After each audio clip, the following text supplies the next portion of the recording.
नमस्कार विद्यार्थियों। आज हम लोक प्रशासन प्रश्न पत्र में जवाबदेही का तीसरा भाग या अंतिम बिंदुओं का अध्ययन करेंगे। हमने पिछली कक्षा में जवाबदेही किसके प्रति इसके 3 भागों को पढ़ा था। पहला था जवाबदेही लोगों द्वारा चुने गए प्रतिनिधियों के प्रति, दूसरा भाग था लेखा परीक्षा के प्रति जवाबदेही, तीसरा भाग था सतर्कता के प्रति जवाबदेही। आज हम आगे 4 बिंदुओं को और आगे अध्ययन करेंगे। उसमें पहला होगा ग्राहकों के प्रति जवाबदेही, दूसरा होगा न्यायपालिका के प्रति जवाबदेही, तीसरा होगा मीडिया के प्रति जवाबदेही और अंतिम होगा ईश्वर तथा अपनी अंतरात्मा के प्रति जवाबदेही। पहले हम देखते हैं ग्राहकों के प्रति जवाबदेही। सभी सरकारी विभागों के ग्राहक होते हैं जिनके लिए उन्हें कार्य करने होते हैं। ये आम जनता या विशिष्ट लोगों का एक भाग होते हैं। प्रजातंत्र में सरकार की ग्राहकों के प्रति अप्रत्यक्ष जवाबदेही होती है, जो मतदाताओं, चुने हुए प्रतिनिधियों, राजनीतिक कार्यपालिका तथा शीर्षस्थ नौकरशाही के घुमावदार मार्ग से होती हुई अब सरकार तक जाती हैं। इस बात की आवश्यकता को समझा गया है कि सरकार की ग्राहकों के प्रति प्रत्यक्ष जवाबदेही होनी चाहिए और ये जवाबदेही मुख्य निर्णायक स्तर पर होनी चाहिए। भारत में उपभोक्ता समन्वय परिषद ने हाल ही में इस देश के नागरिकों के चार्टर का मसौदा तैयार किया है। मानक शीर्षक के अंतर्गत प्रत्येक नागरिक निम्नलिखित आशाएं कर सकता है। इसमें पहला है स्पष्ट मानक। स्पष्ट मानक निर्धारित किए जाएंगे, अपनाए जाएंगे तथा प्रकाशित किए जाएंगे। दूसरा बिंदु है मानकों का ईमानदारी से पालन। मानकों का ईमानदारी से पालन किया जाएगा तथा संबंधित अधिकारी को ऐसे मानकों को अनुपालन सुनिश्चित करने के लिए उत्तरदायी भी माना जाएगा। तीसरा बिंदु है शिकायत निवारण। सेवाएं यदि संतोषप्रद न पाई जाए अथवा मानकों का पालन न करने की स्थिति में एक विधिवत अधिसूचित शिकायत निवारण कार्यविधि होनी चाहिए। चौथा बिंदु इसमें आता है अधिकांश मामलों में प्रत्येक नागरिक को शिकायत निवारण तथा क्षतिपूर्ति की मांग करने का अधिकार होना चाहिए। इसका अर्थ है कि सभी सरकारी सेवाओं को उपभोक्ता संरक्षण अधिनियम के अंतर्गत शामिल किया जाए। पांचवा बिंदु होता है न्यायपालिका के प्रति जवाबदेही, अकाउंटेबिलिटी टू जुडिशरी। भारतीय विधिक व्यवस्था के अंतर्गत सरकार की तुलना में न्यायपालिका नागरिकों के अधिकारों की सर्वोच्च निर्वचनकर्ता तथा संरक्षक हैं। न्यायपालिका ने लोकहित याचिका की संकल्पना को शामिल करते हुए अपनी परंपरागत भूमिका का विस्तार किया है। मतलब न्यायपालिका का कार्य केवल न्याय प्रदान करना नहीं है, उसने अपनी भूमिका को बढ़ाया है। न्यायपालिका द्वारा हस्तक्षेप किए जाने की हाल ही की कुछ प्रमुख प्रवृत्तियां इस प्रकार है, जिनको हम बिंदुवार देखते हैं।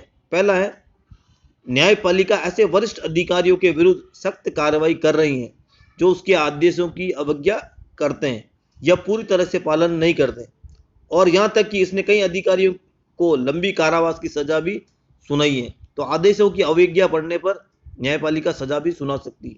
दूसरा बिंदु है न्यायिक अधिकारियों द्वारा विभिन्न स्तरों पर अनेक ऐसे आदेश पारित किए जा रहे हैं जिनमें कार्यपालिका को ऐसे क्षेत्रों में कार्रवाई करने के लिए प्रेरित किया जा रहा है जो अपेक्षाकृत अपेक्षित हैं। इन क्षेत्रों में पर्यावरण प्रदूषण, गंदी बस्तियों को हटाना, साफ सफाई, गरीबों के लिए आवास, सड़कों का निर्माण तथा अन्य सुविधाएं आदि शामिल किए जा सकते हैं।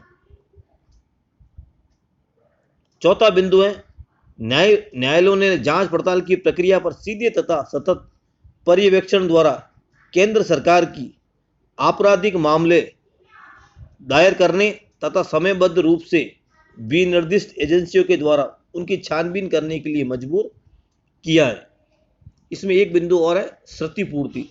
भ्रष्टाचार अथवा स्वेच्छाचार, पक्षपातपूर्ण, दुर्भावपूर्ण अथवा गैर कानूनी कार्य के मामले में न्यायालयों द्वारा राजकोष को हुए नुकसान के लिए अनुकरणीय क्षतिपूर्तियां भरने के आदेश दिए जाने लगे हैं। यहां तक कि इस प्रकार की कार्यवाहियों में कैबिनेट मंत्रियों को भी नहीं छोड़ा है।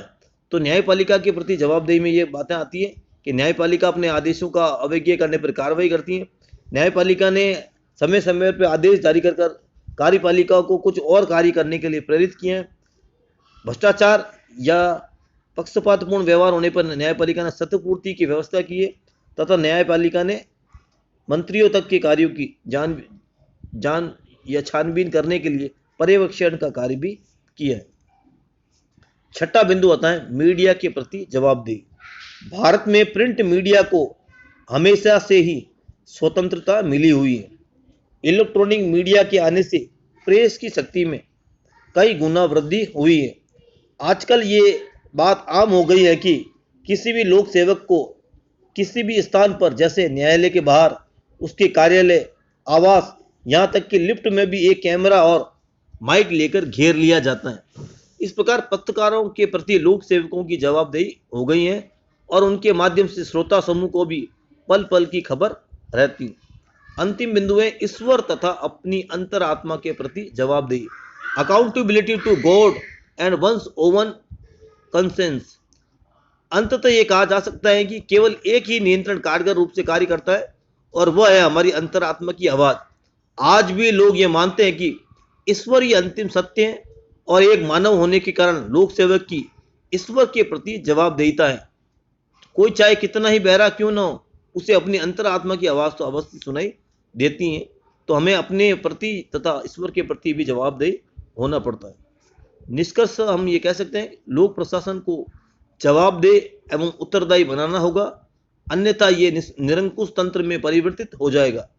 आज का प्रशासन तंत्र कुछ ज्यादा ही भारी भरकम हो गया है और इसका आकार इसके लिए जवाबदेही को किसी युक्ति संगत रणनीति को अपनाने के अयोग्य बना देता है। लोक सेवकों की उदासीनता और निष्क्रियता की स्थिति में नागरिकों को हर्जाने के लिए उन पर दावा करने का अधिकार प्राप्त होना चाहिए, ताकि नागरिक लोकसभा के मातहत ही न बने रह सके। आपने इस वीडियो को ध्यान से देखा और सुना, इसके लिए बहुत बहुत धन्यवाद। मैं आपसे पुनः कहना चाहूँगा, इस चैनल को आप ज़्यादा से ज़्यादा लाइक करें, सब्सक्राइब करें और शेयर करें। Thank you.